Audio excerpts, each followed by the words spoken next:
Good afternoon. It is 2 p.m. on this lovely 6/9/2019.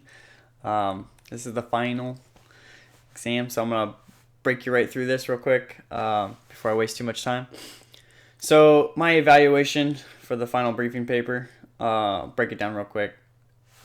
Upon further review of a power problem for what I had, I was able to tie in quite a few concepts in organizational and a theory from the organizational communication book using critical theory.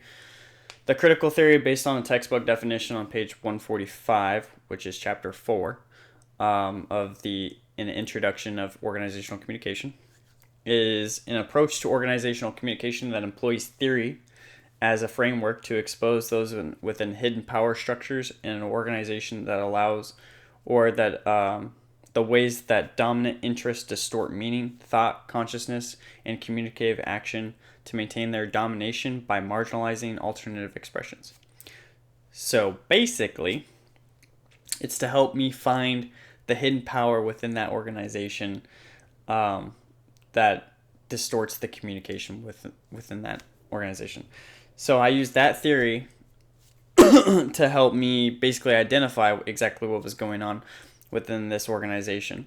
The reason why I chose this theory wasn't just mainly the title, problem of power.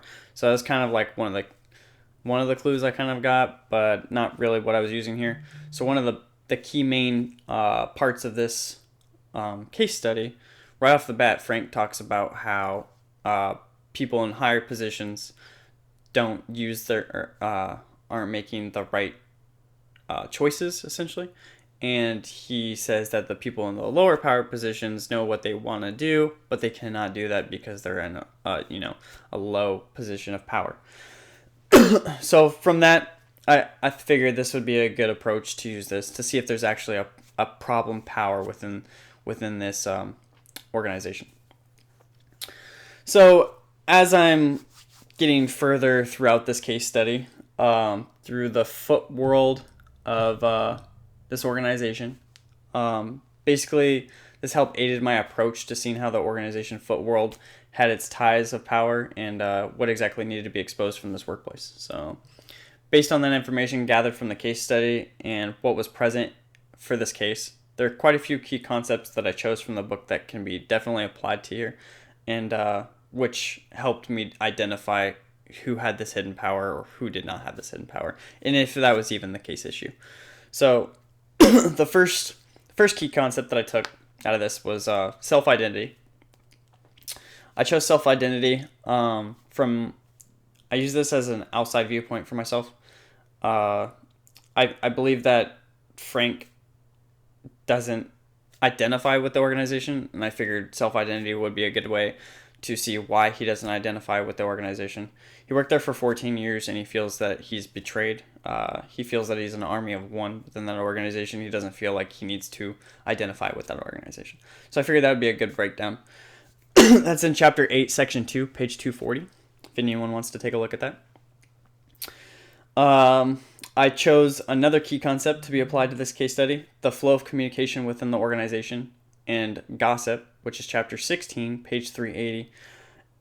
That's not the actual key concept here. The key concept I took from that is physical verbal aggression. A lot of Frank's communication was... Oh, man, I got the hiccups. Okay, so I chose physical verbal aggression because he was spreading gossip, but it was negative gossip, and it was like verbal abuse. At the beginning, he was like a verbal aggression or a verbal aggressor towards individuals. Within like the first paragraph, it was already, people think he's kind of a D-bag, essentially, is what it was throwing at me. So there's more to look into that for that. The third concept I applied to this case study is the assumptions about communication within an organization. So that's from Chapter 11, page 316. The assumption communication, or assumptions about communication, can be applied from the organizational standpoint. So if you look at the CEO, they assumed that communication was not being passed around laterally. So it was to determine whether they're like authoritarians or bureaucracy kind of to figure out more about that organization to see if they were authoritative in power. So, and that definitely helped me determine whether it was a power issue of CEOs or or within the lower people. So, and the last concept I applied here, number 4, that can be applied is micromanaging as a stressor. So I use stressor from chapter 12, page 348. The reason why I chose stressor is because it seemed a lot of those individuals felt that they were being micromanaged. Seth brought it up at the beginning of the case, or towards the middle of the case study, that he felt he was being micromanaged. A couple other people were being micromanaged, or they kind of agreed with him. I feel like Frank was feeling that way. Maybe that's why he was lashing, I guess, towards other individuals within his organization. Micromanaging is a stressor. It's a part of that motivator hygiene factor theory. So I tossed that into the case study.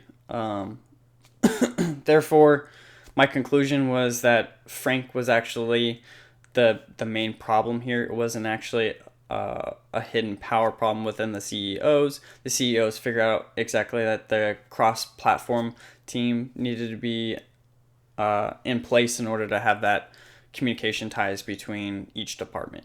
So that was good on their part. Frank is the key component here. If they removed Frank from the problem, they probably won't have communication issues because people aren't going to try to bypass him for communication ties.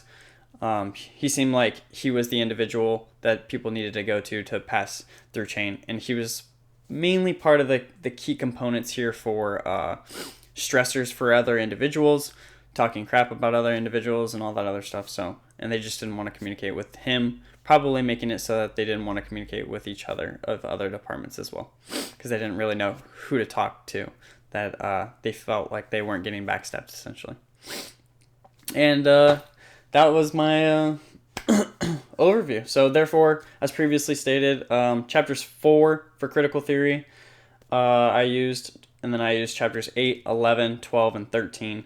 So those were self-identity, gossip, assumption, communication, and micromanagement. And those weren't in that order, but it was page is 145, 241, 380, 316, and 348.